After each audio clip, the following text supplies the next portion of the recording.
Hi, good morning, and welcome to the ZP vlog and podcast. We do this every Sunday at 8 a.m.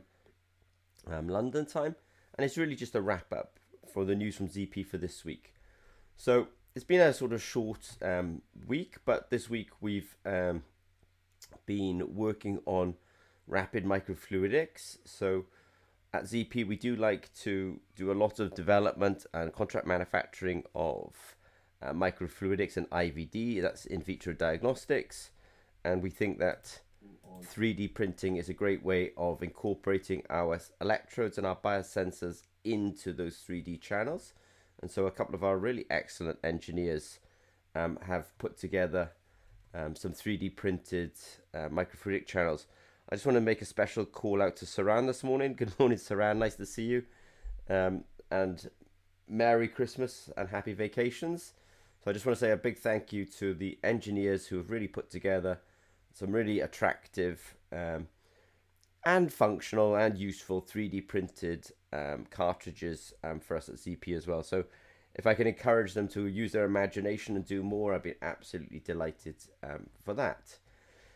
We've obviously did our ZP Developer Zone webinar every Thursday at 8 a.m. London time. We like to do a webinar, and we did feature in that webinar this week the 3D printed pieces that our engineers have produced, so we're very appreciative of that.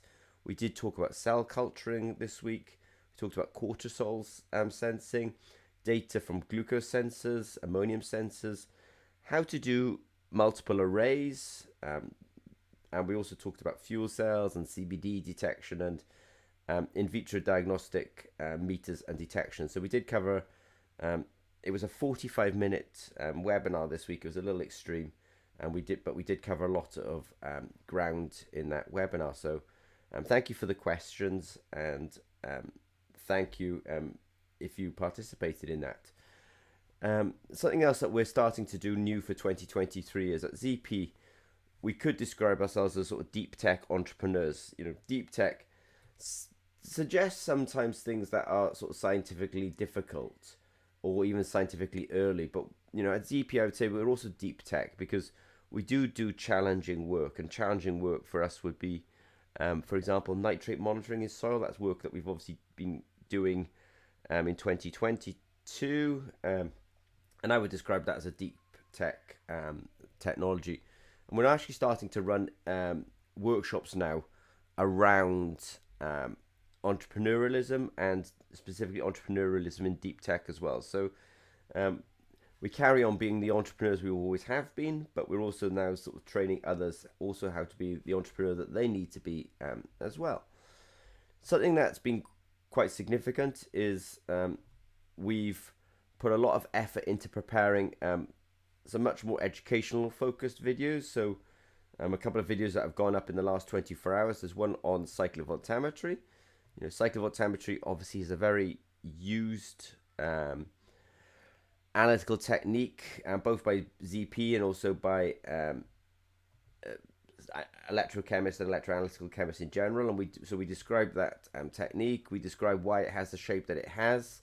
I think the video is very informative. I mean, the video's been up for less than something like less than 12 hours, and I appreciate the 5 likes that we've already had, so thank you very much for that. I do want to say that if you do follow the vlog on YouTube, please like and subscribe. That would be really appreciated, because we really want to push and start getting new speakers onto the channel. And I think the more likes and subscriptions that we have, then the more interesting it will be for other speakers to come onto the channel and basically give us their knowledge. So please like and subscribe. That'd be super useful for helping to encourage other speakers to come to the channel.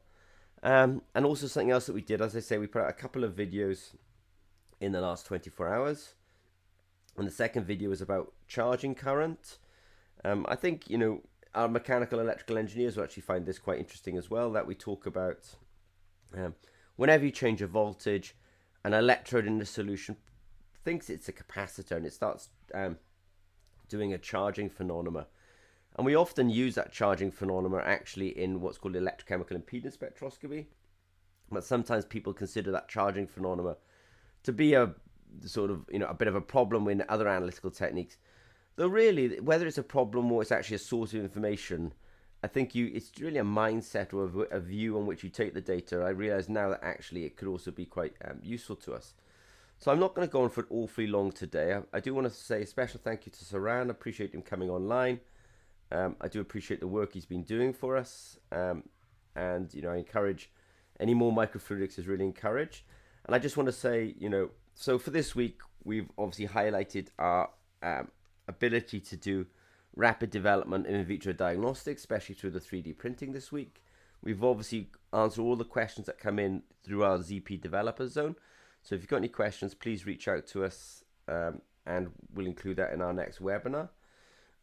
We are broadening our offering from Zimmer and Peacock. And so if you're a sort of entrepreneur and you're particularly interested in technology and entrepreneurialism, then ZP will be running courses and workshops around that. So look out for those.